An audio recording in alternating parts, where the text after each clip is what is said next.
What is up, guys? It's your boy Jim Rat Crypto. We're coming at you live every single day at 11 a.m. Eastern. And today we have number two of one of the most incredible mind-expanding videos. Really just the open-minded temperament of the video really just hits home because we're talking about proof of work versus proof of stake, Ethereum scaling, Ethereum centralization.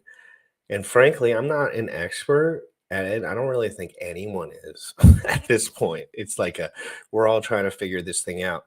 But we've added 100,000 plus lines of code to an original system.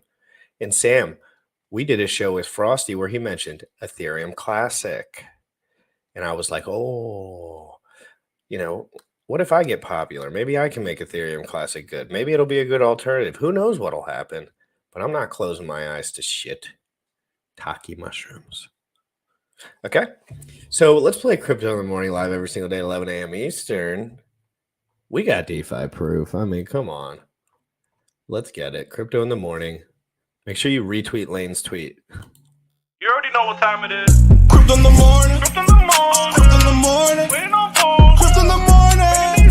Crypto in the morning. Ready to take notes. Crypto in the morning. Crypto in the morning. Crypto in the morning. Waiting on phone. Crypto in the morning. Crypto in the morning. Ready to take notes. Smoking a blunt on my way to the gym. 11 a.m. and I'm already tuned in. Got me some hacks and I'm making a stake. Got me some hedge on, I'm making it rain. Pay me some maxi and that's just in case. Jim Reddit sent me to show you the way. DeFi proof. Yeah. Crypto in the morning. Crypto in the morning. Crypto in the morning. Waiting on phone. Crypto in the morning. Crypto in the morning. Ready to take notes. Crypto in the morning. Crypto in the morning. Crypto in the morning. Waiting on phone. Crypto in the morning. Crypto in the morning. Ready to take notes.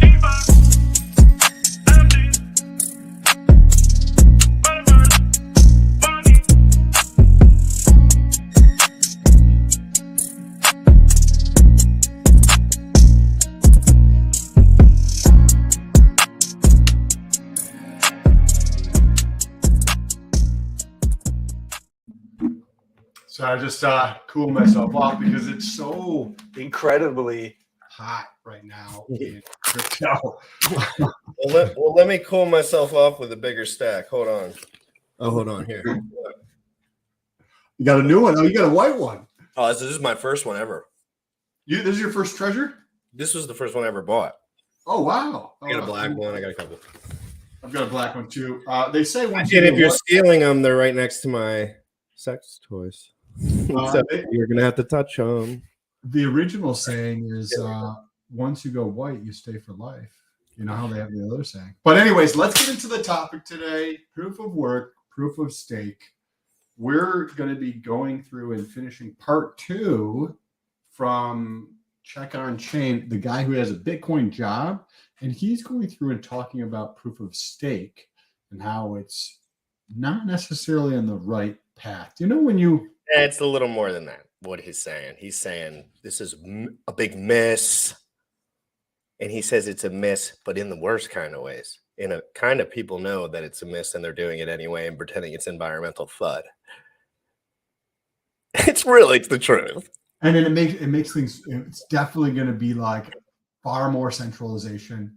Even the plebs know that, though. Like everyone knows that. Because it's clear, right? Like it's not super, it's crystal clear. And it's interesting to watch them just follow the leader. Watching people they'll change everything in a moment just because someone else said so. It's disgusting. And literally, I've been sick to my stomach. You know, I got a lot of will to win, but emotionally, I take a hit sometimes watching everyone be brainwashed.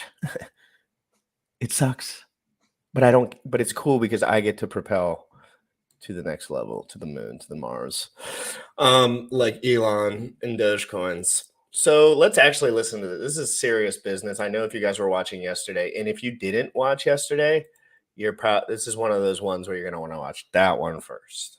This is a two-parter. So watch the first part and then. And let's make this video great again too. We're going to drop the links for this video because it's a little account, and he's just trying to party, and he's putting out that work. It's good, and yeah, exactly. And we watched a bunch of different video clips or things, and this video, I don't know if you feel the same way, but like I agree with everything he said so far. Everything. Well, I think what you're getting at is that it's hard to find a video that makes fucking sense. Correct. Without You're literally like, this guy makes sense when he speaks the words. And he does it in a calm, cool, collected manner without any twerking, without any bling bling. There's no video. So it's just him talking. And you could think this is the biggest loser in history or not. Find me a loser who knows this much info. Not possible. Not possible. Because why would you know this much? Like, why? Like, dude, what? Oh, tomorrow we're talking about proof of work versus proof of stake with Fashion Coder. Crypto in the morning. We're doing a little something different. I'm trying to switch my game up a little bit. But Fashion Coder is an expert in a certain field. So we're going to, and she has just really impressed me sticking with the Hex crowd, not because of the price or anything, but because there's a lot of boys over there really just like talking about their, and so, and she really does. She comes across as a very Christian, very like, that's the type of like, she seems like a very good girl.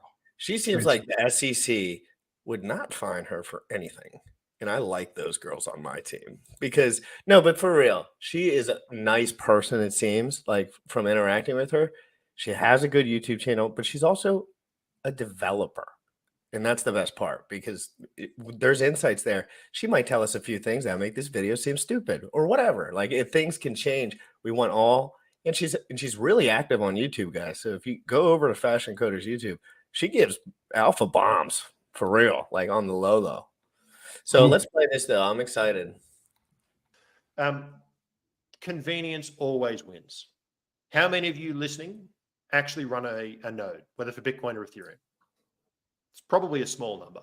Most people are going to go, I don't actually run a node, right? They use MetaMask, which is basically an SPV wallet. You're trusting someone else's node, right? I do, right? I run a Bitcoin node, but that's it. And I actually don't run it right now because I'm traveling. So, and I'm a pretty intense Bitcoiner. So the vast majority of people want convenience.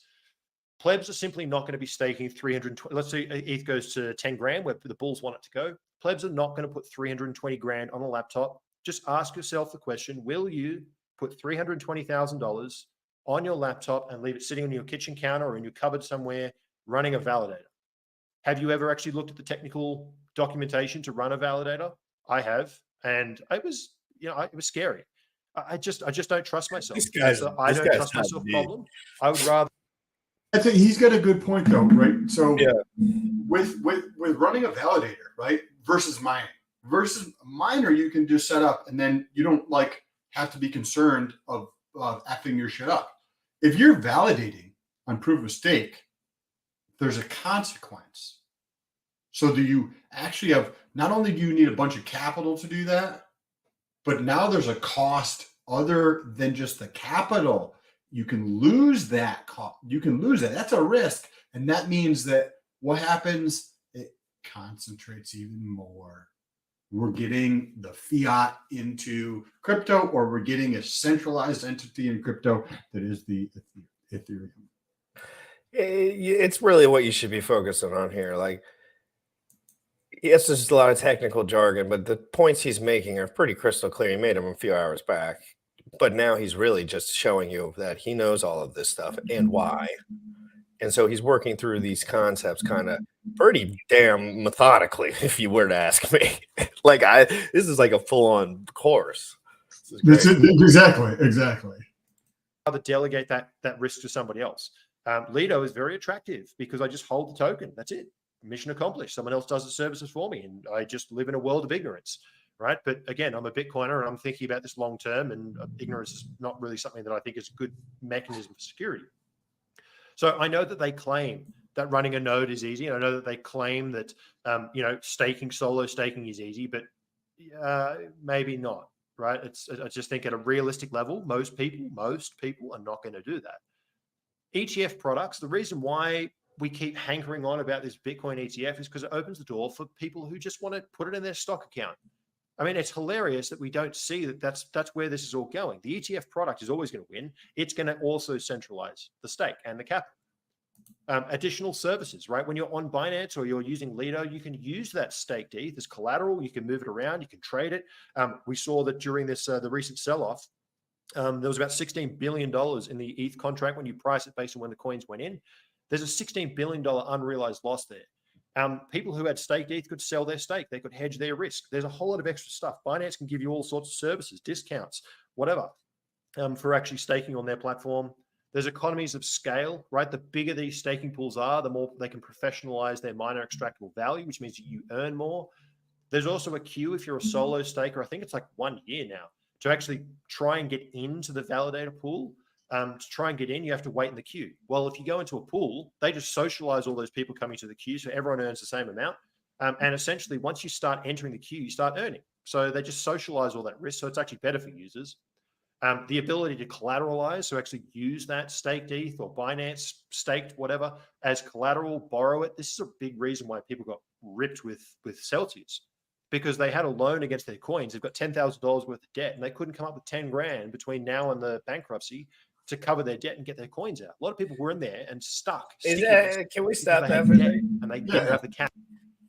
I just want to make sure that that's not a little bit of a flagrant comparing the two, in your opinion, or is that on color? Is that fair to say? Like when you're starting to talk about those centralized entities like Celsius, in the same tone as maybe a centralized, decentralized. A centralized. I'm getting tongue twisted. A centralized DeFi product. Did he compare it to Celsius? I missed that. He did. Let's rewind it a bit because I think you were just looking over to the left. But he mentions you'll start to be able to collateralize your stakes, and then he compares it then to Celsius. Okay, because you can collateralize them over there. Right. So he's kind of saying they're just asking for a meltdown, it seems. So let's just rewind it I just brought it back a little bit. Whatever, as collateral, borrow it. This is a big reason why people got actually better for users. The ability to collateralize, so actually use that staked ETH or Binance staked whatever as collateral, borrow it. This is a big reason why people got ripped with Celsius, because they had a loan against their coins. They've got $10,000 worth of debt, and they couldn't come up with 10 grand between now and the bankruptcy to cover their debt and get their coins out. A lot of people were in there and stuck, stickiness, because they had debt and they didn't have the cash to pay off the debt. And on the left-hand side here, talk about solo stakers. I just don't get it. Ethereum influencers, right? Here's Eric Connor. If you don't think this impacts you, referring to the Tornado Cash OFAC sanctions, they will probably come after solo stakers who include transactions they don't approve of next.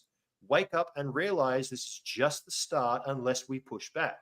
To which my immediate logic is, sounds exactly like the kind of risk that Timmy wants to take with his 320 grand sitting on his laptop in his kitchen counter. No, I would like CZ to deal with that problem for me, please. Thank you very much.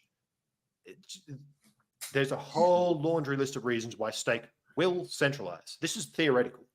What does it mean in a practical sense? Well, this is precisely what has happened. I love it. So he was going through and like why it's going to proof of stake, right? For convenience, the centralization and all that crap is just everything that we talked about. Why it's guys like me want to take a loan on all our shit. That's the truth, and they're just trying to make that as easy and quick as possible, right? So and bring in regulation. Is it easier to regulate 1 million people running a node and mining at their house, or 7 people who actually go through? And Infura is going to run most of the network, right?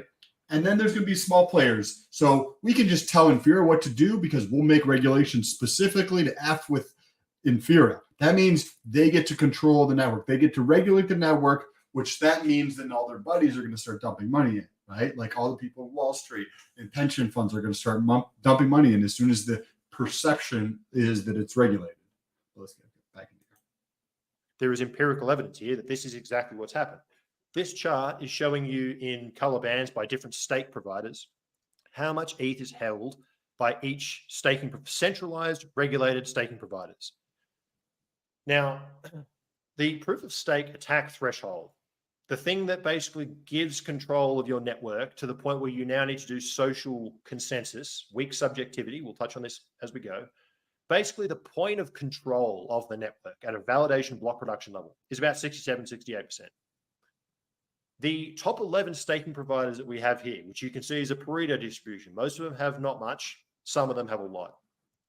9.1 million out of the 13.2 million staked ETH, or 68.9%, note larger than threshold, is currently staked by these 11 providers. Now we're talking about Coinbase, Kraken. So think about that. So in order to attack, in order to control the proof of stake network, you need about 67 or 68%, right? That's what he's saying.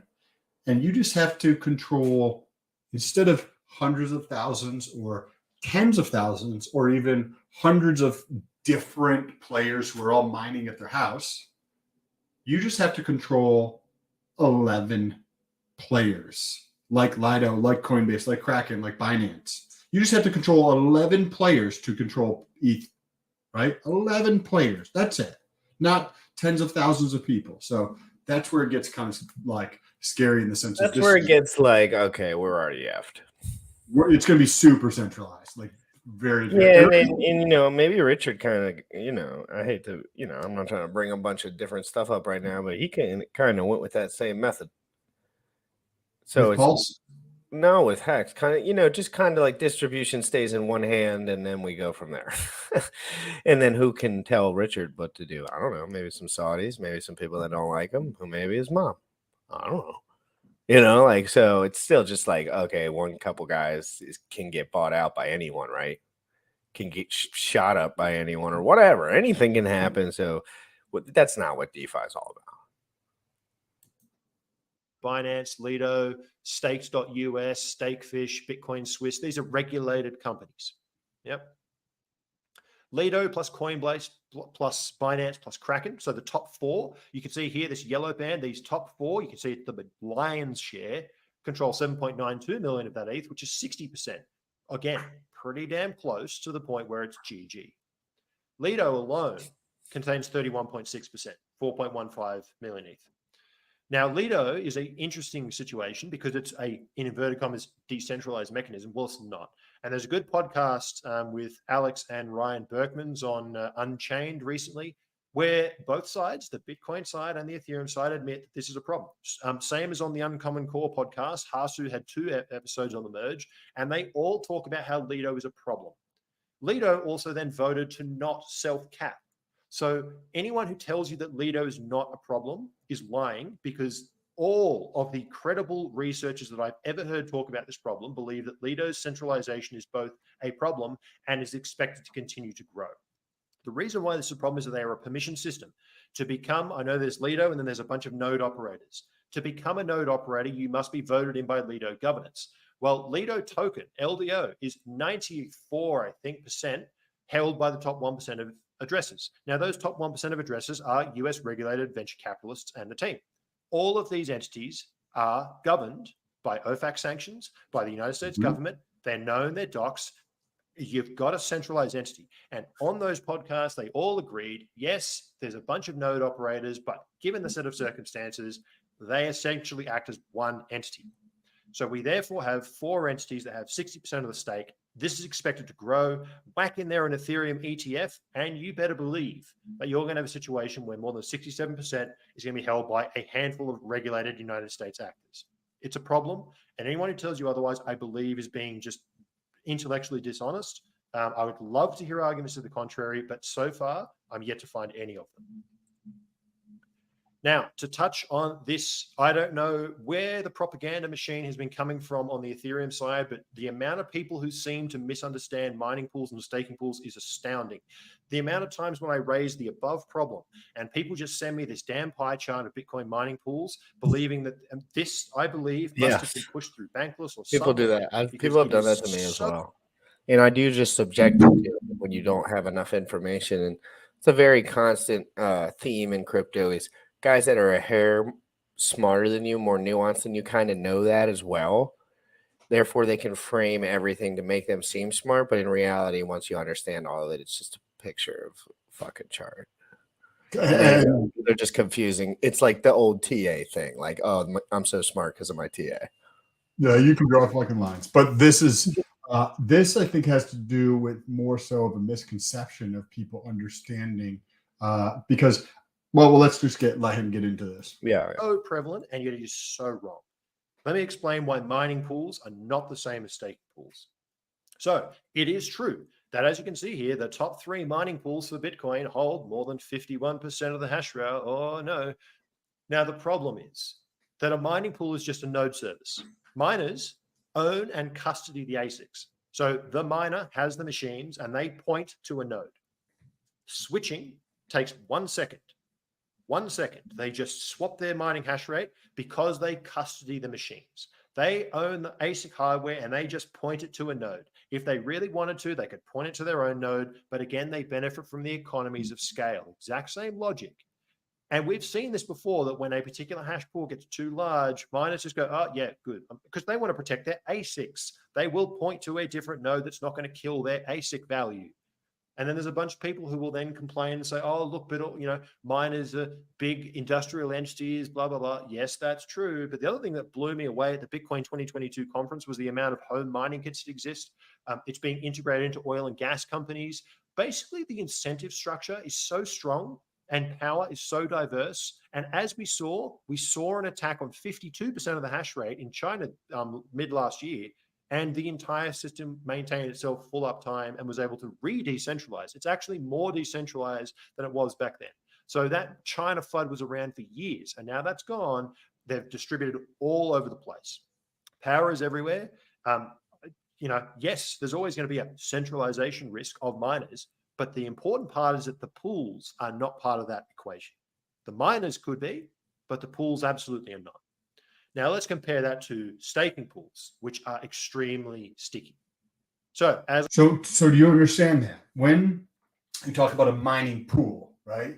A mining pool is not the same thing as a staking pool. Staking pool is very centralized, a mining pool is not. And the difference is because in one hand, I give my shit to GRC.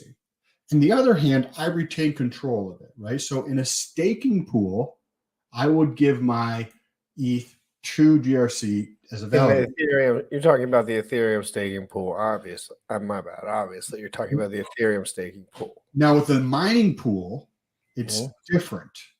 So in a mining pool, I retain the miner. So in a mining pool, what happens is if you're doing something nefarious I don't want to, I can just switch my shit to another network and withdraw from whatever pool I'm doing. And it's a different process with the proof of stake, and that's what he's actually just about to get into with this part. As I mentioned, there's economies of scale. People are naturally going to gravitate and have gravitated to, right? There actually is no debate here. This is what has happened. They do and people can say, oh, it's because there's no withdrawal. I assure you, this thing is not going to change when you get withdrawals.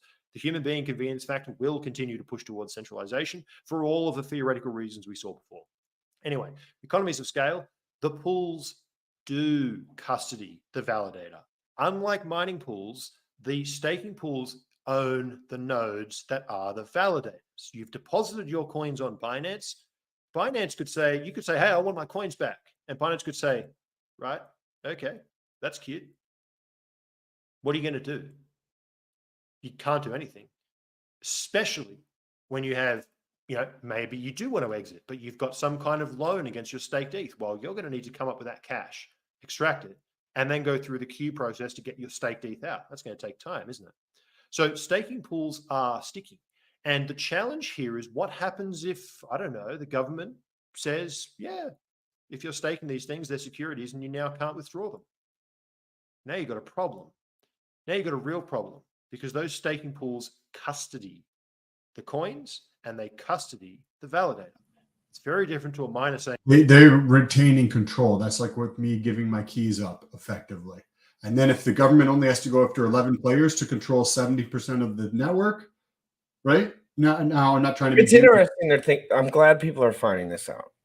Correct. And I'm not saying this is like it is definitely a risk. It's a good idea to think about this. Will it happen? We don't know, but it is definitely something. It'll probably happen in 5 years with a nuclear war because nobody knows this shit.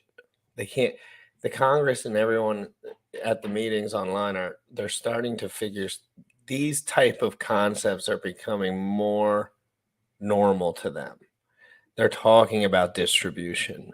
They're learning about, and Sam, I hate to say this, but we kind of were very innovative in talking about, yes, we know Hex is a stake token and you own your own keys, not your keys, not your coins.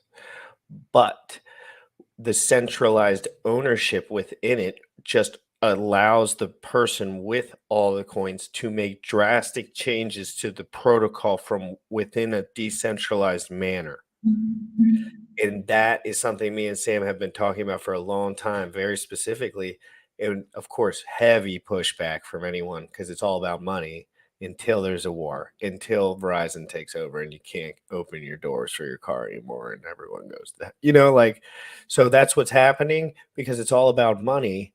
But in reality, we got to stick. This channel's not about that. For some of it is about getting down to the detail.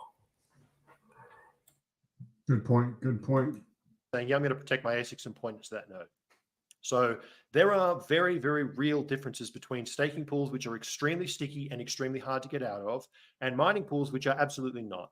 So yes, the centralization problem of hardware and power is a better case, but the propagandists seem to be talking about mining pools because they can show this pie chart and it's easy for people who are uninformed to be informed by this complete misnomer. So just a really, really important point that mining pools are not staking pools. If you want to have that debate, you have it about the mining power. But then you've got to come up with where is the actual geographical location of all these miners. You've got to start looking at the amount of hash power. You've got to do a little bit of proof of work in order if you want to actually prove that particular situation. The mining pools, it just ain't it.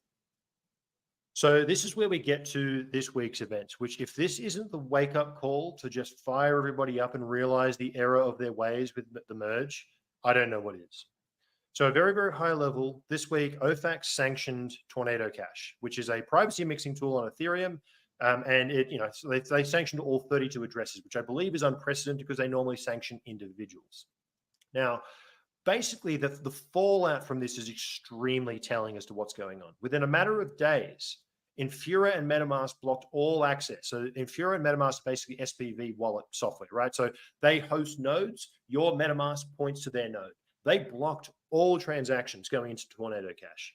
And, that meme where it's, Bart Simpson in the classroom, say the line, all the .eth was, say the line. What's the line? Oh, it's decentralized on the back end. The smart contract will continue to run, but it's just the front end. It's just the front end, right? Can we all have a chuckle at this? How many people are going to be coding up their own smart contract? Here's poor old Anthony Sassano, whose .eth account, which was dusted by a bunch of 0.1 ETH from Tornado Cash. Poor old Anthony Sassano now couldn't access his Aave account because somebody dusted him with 0.1 ETH from Tornado Cash. I'd be curious if Anthony, I should ask him, can Anthony code up a smart contract to extract his Aave debt or pay his debt and extract his tokens without the Aave front end? Can he code up a front end to kind of spin that up and interact with it on his own server? I would suggest that maybe he could, but very, very, very, very, very few people could, right? It's a very small pool of human beings who can do this. Mm-hmm. This opens up all sorts of attack vectors, right? Roll this thing forward. We're talking about governments here, right? They got money. They can do whatever they want when it comes to this scale of problem. If they really wanted to nuke DeFi, they totally could. Any kind of attacker could make a whole lot of mess out of this thing. So Infura and MetaMask blocked access. Aave, Maker, Uniswap, Balancer, all these DeFi protocols blocked access, any accounts that had Tornado Cash. And what this actually tells you, this is not about the front end. This is about who owns the front end. These are US regulated companies. When you see this happen, because it's only affecting US persons, we just got to see just how much of DeFi is owned by US regulated VCs, and it's pretty much all of it. Circle blocked USDC, right? And now you've got this whole circus about Maker trying to get off USDC. That's going to be a painful withdrawal. We'll talk about that momentarily. But all of these things are not very good, but it shows, again, you're giving your cards to a US regulated company, expect them to follow United States rules. All these things are starting to build up a bit of a picture here. GitHub and Discord nuke their servers. Roll this forward. That's Microsoft nuking the entire Tornado Cash Discord. And that's Discord shutting down an entire server. Now let's think about that weak subjectivity thing again, where we're going to do social coordination over an issue that the government doesn't like. Gee, that could be increasingly challenging. Come to think of it, That ratio Facebook that the no longer- government doesn't like, he said. But they do you hear this? Like they don't just come after Tornado Cash. The GitHub, which is just a repository for code, the Discord servers, all this was taken down. All this was taken down. Somebody wrote code. Right? You write on a piece of paper. Think about just writing down on a piece of paper something that like would help other people out, and then you get arrested for writing on a piece of paper.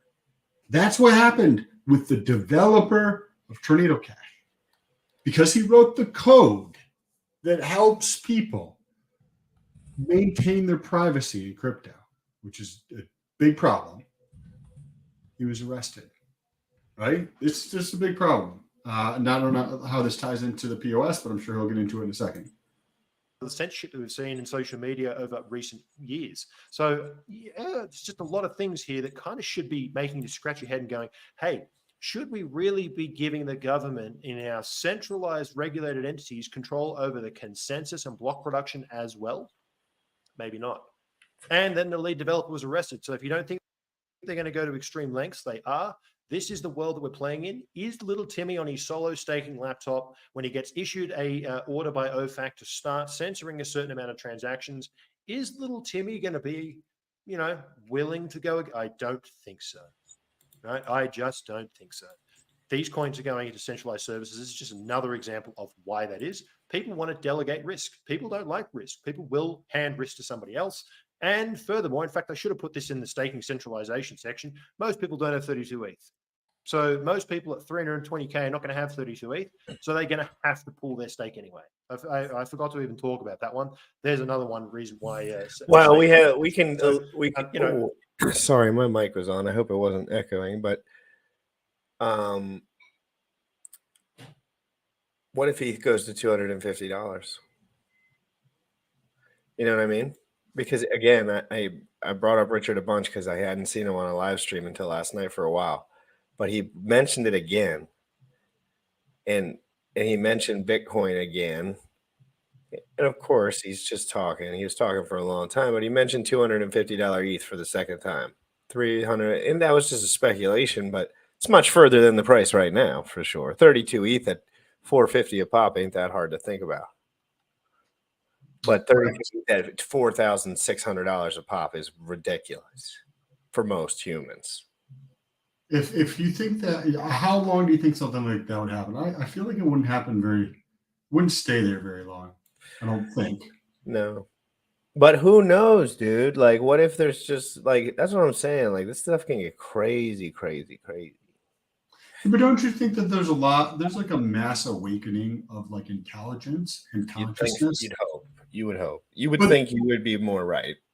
And I could be wrong. I agree. But like, there's smart people that we know that probably have cash sitting in the sidelines, and they're like, okay, cool. As soon as it drops below 1,000, I'm going to start to DCA cash in. Yes, lots of people. Right? And like, I don't know how many like that there's some really rich people that we know. Like, you know what I mean? This is what we know. Imagine. So like, I don't see us staying down super low. I don't either. Like in the brain, it would make no sense. But remember, he's telling you that this is all controlled by 9 people. So what if they want to dump it? Like what if they just want that? We know Ethereum, Vitalik published and told everyone he sold the top $4,300 a pop for like 76,000 ETH or something. So I mean, that was at the top. Imagine how much money that guy scooped on that ratio. Because when you sell at the top, you then have an arbitrage 300x at the bottom, which is just like you're a god of sorts because you just have way much cash compared to everyone else. Times you sold in everyone's face at the top, and you invented the product. You have to have the patience to sit on that. Imagine doing that though, bro. You're selling at $4,300. It's now $1,200. I've done it before, but to have the insight and protect all your shit, like, and know everything, like I swapped all my Bitcoin at 54K for 2 cent Hex, and Hex went to 56 cents. but I just wasn't there yet. Like I got hacked on some of it. I didn't.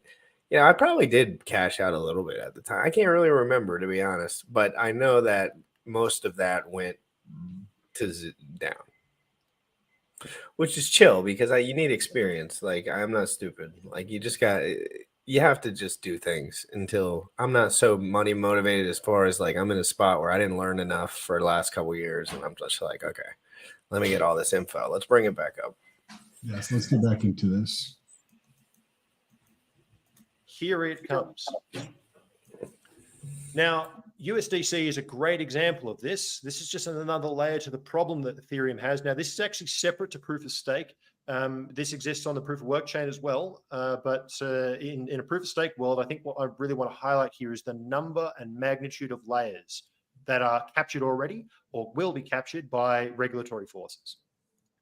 So Ethereum owns, the choice of which fork is Ethereum and ETH is actually down to Circle and arguably Tether, but mostly Circle. Now, this has been written about extensively by many ETH bulls. So again, this should not be a controversial topic. The logic here is that you have two chains. If you have a split, the upcoming proof of work fork is a good example of this. Circle has $50 billion worth of assets. And if you split the chain, you've now got $100 billion worth of liabilities. Now, you can either value USDC at 50 cents on both chains, or you value one at $1 and the other at 0. Now, Hasib, who's one of these, ETH researchers and, quite active in the DeFi space, has an article which has been widely circulated. And, a lot of people keep posting it saying, oh, look, no, this has already been discussed and talked about. So, yeah, but the problem wasn't solved, was it? Circle recently issued their announcement that they were going to support the proof of stake fork. So what this means is that USDC, which is the collateral that backs DAI, 60%, which is the collateral that backs a huge amount of the lending and borrowing, is going to go to 0. Right? It's going to become a free-floating token that people are going to probably speculate on, but nevertheless, it will not be honored by Circle on the receiving end. This is going to liquidate DAI, right? DAI is going to go to 0 or 40 cents because it's backed by 40%, not USDC. And, he kind of plots. I think he's referencing proof of work, which is the case, right? The Ethereum proof of work chains, FAIR and POW. USDC is not supported. So that means it's worthless. It's garbage. Out here, all the painful elements, right? Bank runs occurring, holders and positions have to then come online, the cold storage gets operated. I mean, the whole thing is just chaos. So the proof of work fork is going to be an absolute disaster. It's going to blow up. It's going to implode. DeFi is going to hemorrhage. Because of DeFi, you can't liquidate everyone, right? I mean, you can, but basically that's the fork that gets completely massacred on the DeFi side because the collateral went to 0 and the borrow went to 0 and all the DAI went to 0. That fork is probably not going to make it. Circle chooses which fork is Ethereum. Now, that's all well and cute when we're talking about proof of stake and the merge. What happens when you must use KYC to use USDC? And all the validators are owned by a small set of companies. And the United States government says, if you don't do this, you're breaking OFAC rules. You're an enemy of the state. Suddenly you've got a situation where USDC is going to go, well, I've got to follow the rules. I don't have a choice. I'm a US regulated company. I don't have a choice. The government has a choice. You as the user don't have a choice. Circle doesn't have a choice. They have a choice. Now, again, some people will say, oh, this is, it's not true. Well, MakerDAO is currently in the process of discussing how they get off USDC. How do they remove that from their entire stack? And they put it in because they couldn't maintain the peg. Now they're going through the process of a very, very painful withdrawal, trying to get off USDC. And I just want to highlight here that what we're looking at is a system that I don't like to use this meme. Bitcoiners like to use this meme, but in this instance, it's valid. What they're currently processing, this is what the claim was. MakerDAO is considering a 3.5 billion ETH market buy, converting all USDC from the peg stability module to ETH.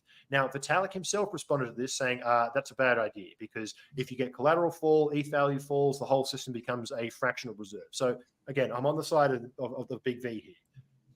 A mechanism like this really start to approach the definition of circular reasoning. ETH in proof of stake is backing the ETH that's in the CDP debt, which is backing ETH that is then tokenized into DAI, which is then backing ETH, which is in the Maker security module. You have ETH that's backing ETH, that's backing ETH, that's backing ETH, that's backing ETH. It's a circle. There's no input. There's no input to this system. It is a perpetual motion, sadly, Rube Goldberg machine if you do this. The reason why USDC is so integrated is because they, to be honest, it was the path of least resistance to, inverted commas, solve all of these problems. The problem is they didn't think about what was the knock-on effects. And again, this is something I've actually been talking about for years now, these observations that USDC is going to be a drug that's going to be extremely painful to get off. And USDC essentially chooses which fork is Ethereum. Again, another layer of capture.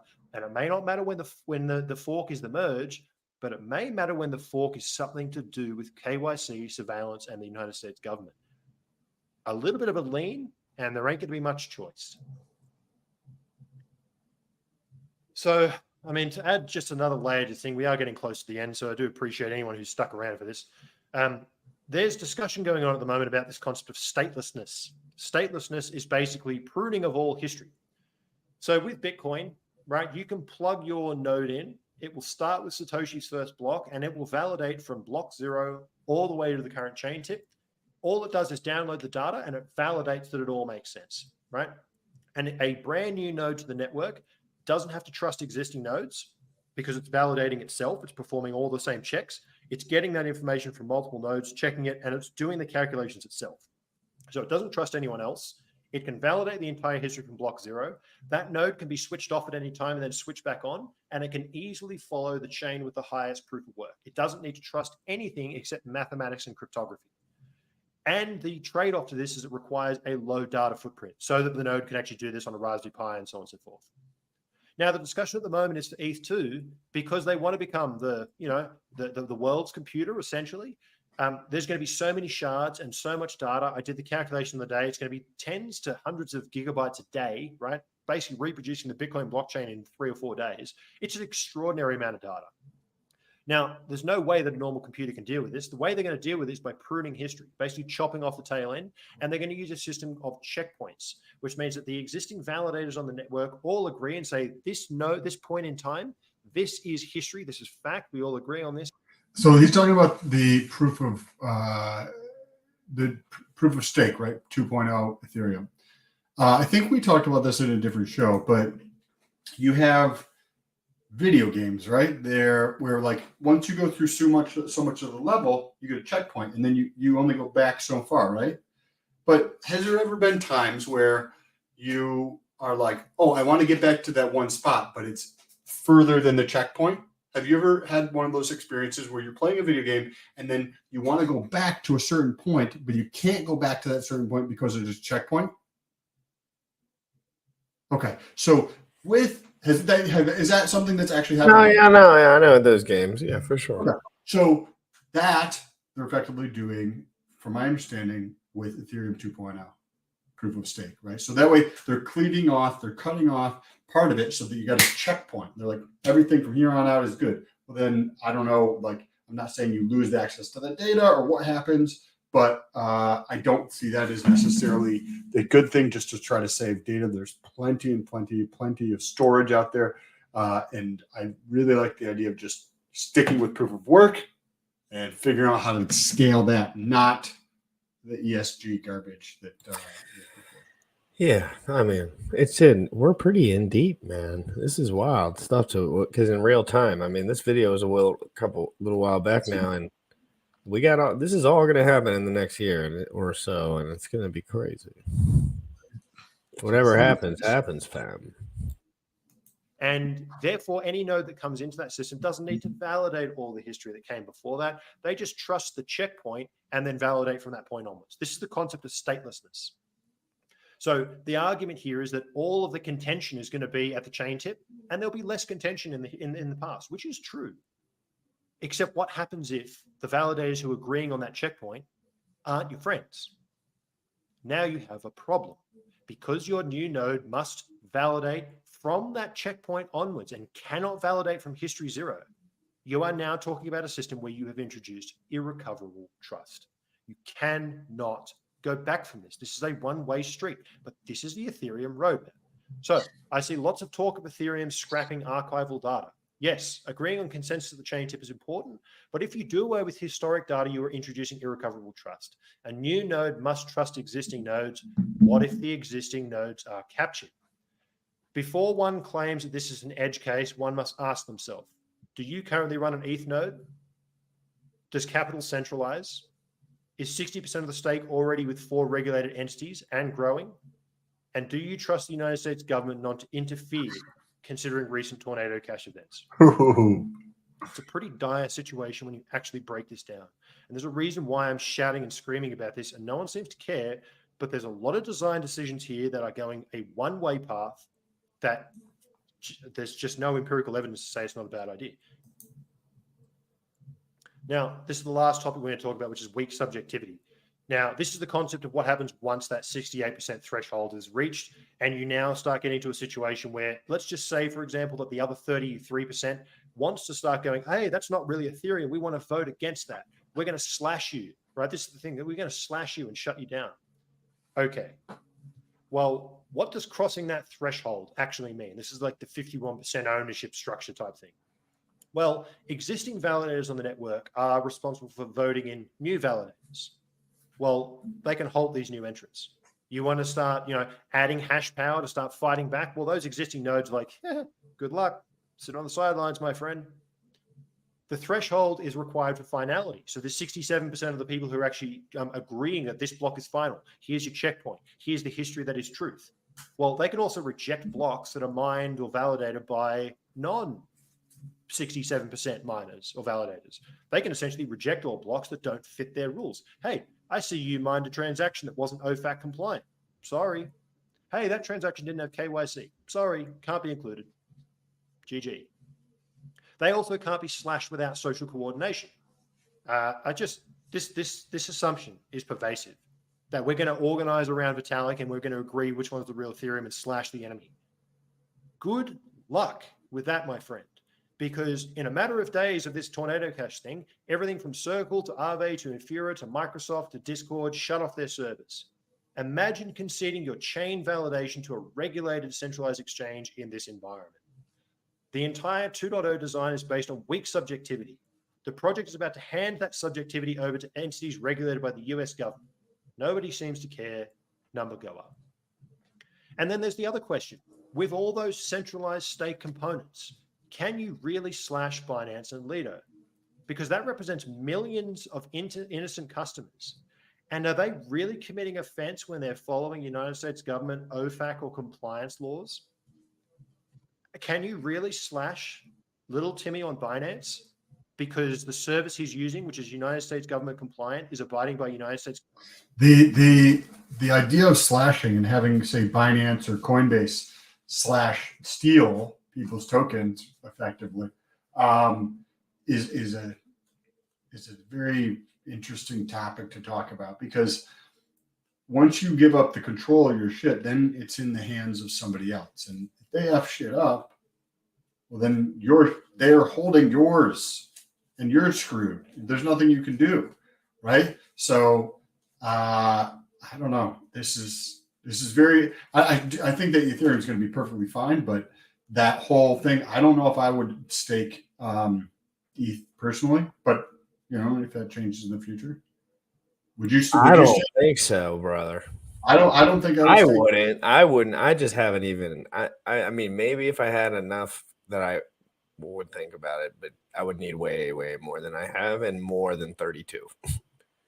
Way more than 32. I would need like triple or that, and then I would maybe do a third. But I would have to figure out what's going on here, because you could just get super diluted in that pool. I can imagine if you only have 32. Did you know that this dude only has 2 videos on YouTube? Where he must. You should comment on his video and say we would love to do a show with you. He's got 75,000. He got 75,000 on Twitter. It's the power of very good video.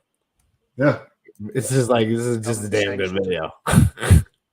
Yeah, correct. Very, very good video. This is a damn good video. As good as it gets, like for real. Like it's as good as it gets. If you want to learn, is that a real reason to slash? Go ahead. Oh, Ethereum? I think what you're going to create there is probably a momentum for people to just leave Ethereum. You do that, Evan. Good luck getting those users back. That's over. Talk about a PR nightmare. And more importantly, I would suggest that your fork chain, Mr. 33%, who thinks that that's not Ethereum, you're wrong because you gave Ethereum to these regulated entities. This is the problem. The problem here is that you are giving consensus to the United States government. We already have sufficient evidence to say this is a real and genuine risk, and nobody seems to care because they think they're going to slash the enemy. It's just madness. And the result here, which Lynn Alden, as she usually does, summarizes absolutely beautifully. Ethereum is about to sell its soul.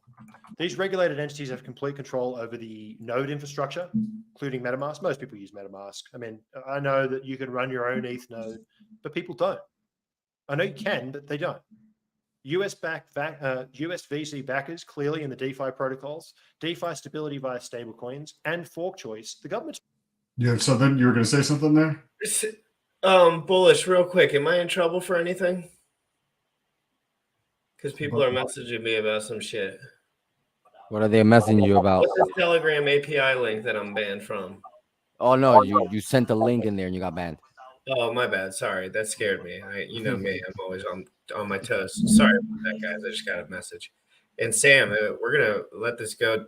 He's about to get into a point in the video, and then we can go through 7 minutes. In 7 minutes, we're wrapping up, and we're gonna have to do part 3, and then we can close it on 30 minutes of wrapping up on this. So we'll probably do a part 3, unless you want to finish it. There's also so we have another topic coming up after this video regards to how like the money system works. It's about 30 minutes long.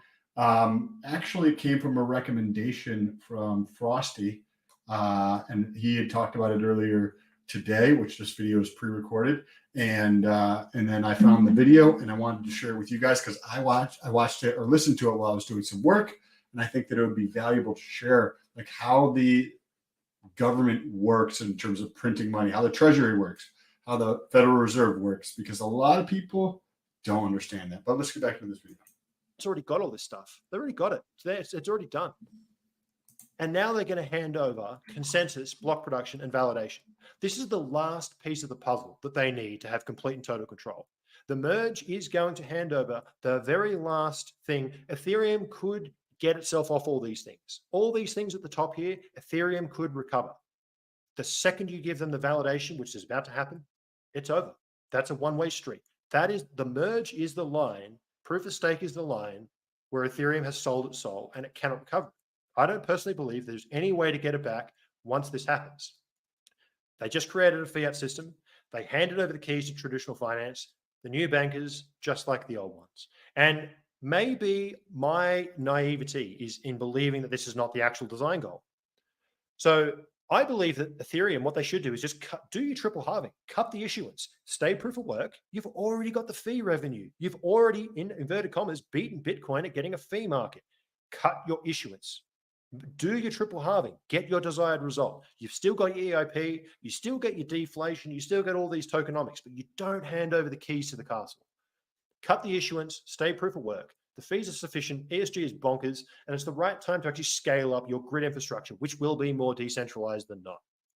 To which Lynn Alden comes in and neatly puts this away in 2 different tweets. Troy Cross and others see the plan. Switch to proof of stake, keep fees high and burn the ETH. Market as ESG, anti-Bitcoin token buybacks. All this is very fiat. Wall Street gets it. Keep this going as long as possible. And while she philosophically steelmans ETH in her head, she gets to my plan, which is just cutting proof of work issuance.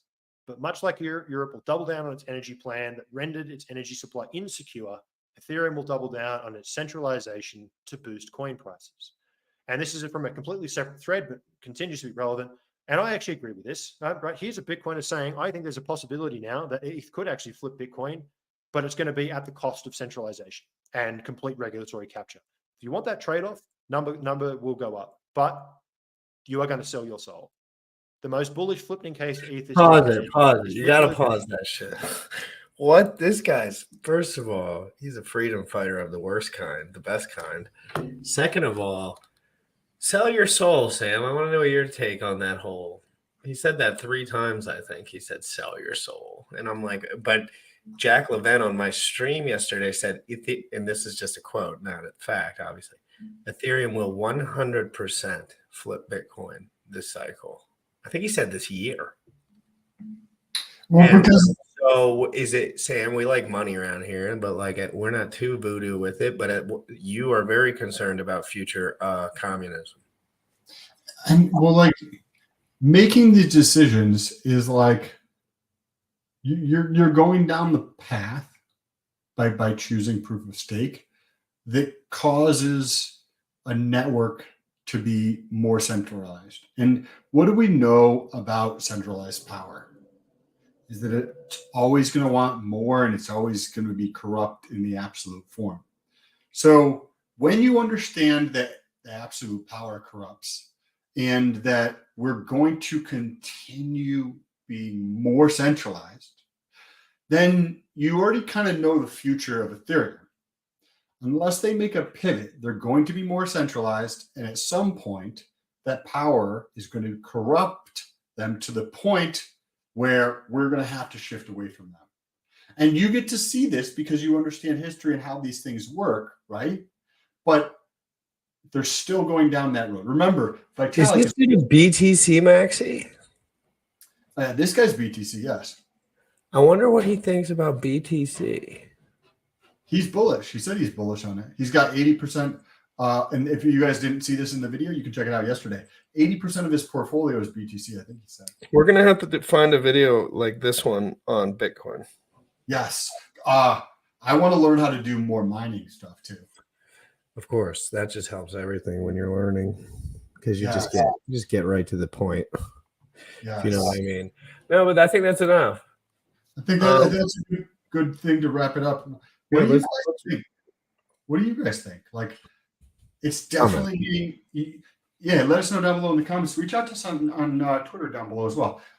Like with proof of work, anybody could get in and start making money. And remember that there's a gigantic gap from like legacy to crypto. Most people over here don't understand this. But one thing that was kind of like bridging that gap is mining, right? Because if you're in the legacy world, to do mining is pretty easy to grasp, right? And it's an easy foothold to go from legacy to, I've heard of mining. I understand this mines, like processes transactions for the network. That's a relatively easy thing to understand versus going from here all the way over to crypto POS because it's way more conceptual, right? So it's making it far more complex, going from a couple hundred lines of code to a couple 100,000 lines of code. I heard it was over 1 million, actually. Yeah, fuck. Like, it's just not. Yeah, I heard it was over 1 million. Some dude cup checked me on that one. Hey, I'm going to play the Crypto in the Morning song, guys. We want to know your comments about proof of work and proof of stake. And I won't let this die because I know when all this stuff comes out, people are going to go back to these videos and be like, God damn, those guys were smart as shit. And I'm going to say yes. And then we're still going to be doing videos. So everyone will be like, oh, yeah, these guys are chads. But Sam, stay because I need you for like just a couple more minutes.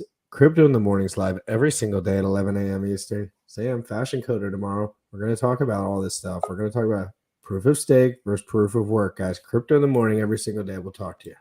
You already know what time it is. Crypto in the morning. Crypto in the morning. Crypto in the morning. Waiting on phone. Crypto in the morning.